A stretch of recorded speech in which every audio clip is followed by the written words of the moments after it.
उत्तर प्रदेश की राजनीति में कांग्रेस के लिए एक बड़ा झटका। उत्तर प्रदेश कांग्रेस अध्यक्ष रह चुकी रीता बहुगुणा जोशी कांग्रेस छोड़कर बीजेपी में शामिल हो गई। कांग्रेस से बाहर रही, मात्र 10 महीने के लिए एक बार मैं समाजवादी में गई, वरना 24 वर्ष मैंने बहुत ही ईमानदारी और निष्ठा के साथ कांग्रेस की सेवा की।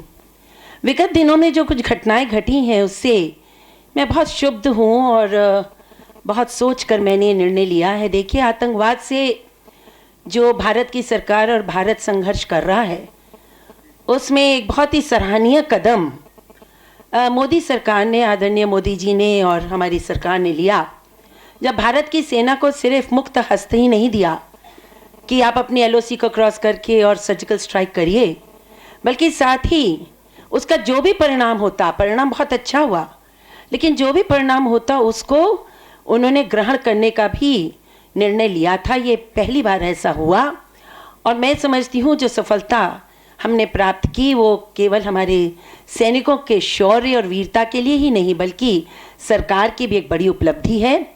और पूरे राष्ट्र के साथ मैं भी बहुत प्रसन्न थी जब इसका जानकारी हमें प्राप्त हुई। उन्होंने ग्रहण करने का भी निर्णय लिया था। ये पहली बार ऐसा हुआ और मैं समझती हूँ जो सफलता हमने प्राप्त की वो केवल हमारे सैनिकों के शौर्य और वीरता के लिए ही नहीं, बल्कि सरकार की भी एक बड़ी उपलब्धि है। और पूरे राष्ट्र के साथ मैं भी बहुत प्रसन्न थी जब इसका जानकारी हमें प्राप्त हुई। अब जब सेना ने खुद यह जानकारी हमको दी और सरकार ने कहा और पूरे विश्व ने इस बात को स्वीकार किया कि सर्जिकल स्ट्राइक हिंदुस्तान ने अपनी सुरक्षा के लिए किया और सही किया, तो ऐसी परिस्थिति में कुछ छोटे दलों को के पीछे चलकर कांग्रेस पार्टी के नेतृत्व ने और हमारे मीडिया ने जब इस पे सवाल पैदा किए, अगर मगर प्रमाण दीजिए और खून की दलाली, जब इस तरह की बातें आई तो इससे पूरा देश क्षुब्ध हुआ और मैं भी, जो हमारी बात है वो कमजोर पड़ी।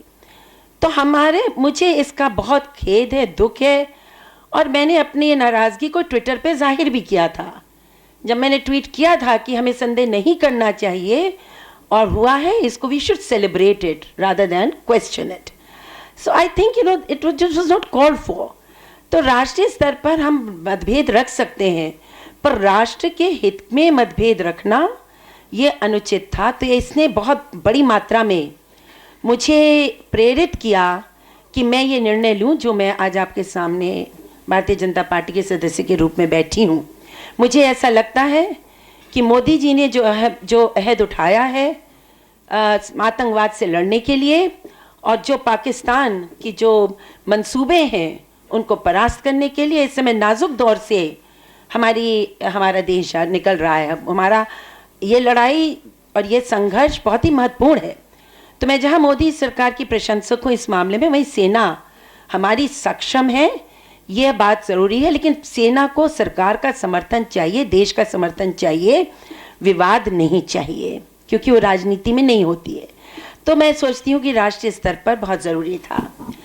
फिर प्रदेश के स्तर पर आप जानते हैं कि समाजवादी पार्टी और बहुजन समाज पार्टी ने वहाँ को, उस पूरे प्रदेश को लूट के नष्ट कर दिया है, बर्बाद हो गया है प्रदेश। वहाँ पर आप देखिए, गरीबी हो, भुखमरी हो, हमारी स्वास्थ्य सेवाएं हैं, हमारी शिक्षा सेवाएं हैं, हर तरह का माफिया वहाँ पर शासन कर रहा है। मैं तो कहती हूँ हमारा जो प्रदेश है वहाँ पर खनन माफिया, भू माफिया और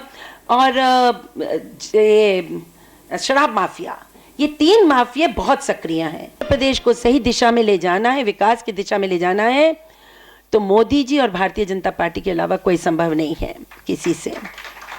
और मैं अमित शाह जी की बहुत आभारी हूँ।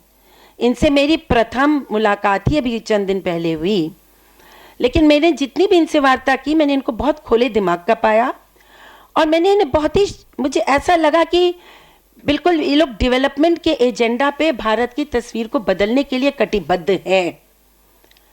मुझे कहीं नहीं लगा कि कोई एक स्पेशल एजेंडा या कोई एक मायोपिक एजेंडा लेके चल रहे हैं। ये वास्तव में चाहते हैं कि हिंदुस्तान तरक्की करे, विश्व के क्षितिज पर आए।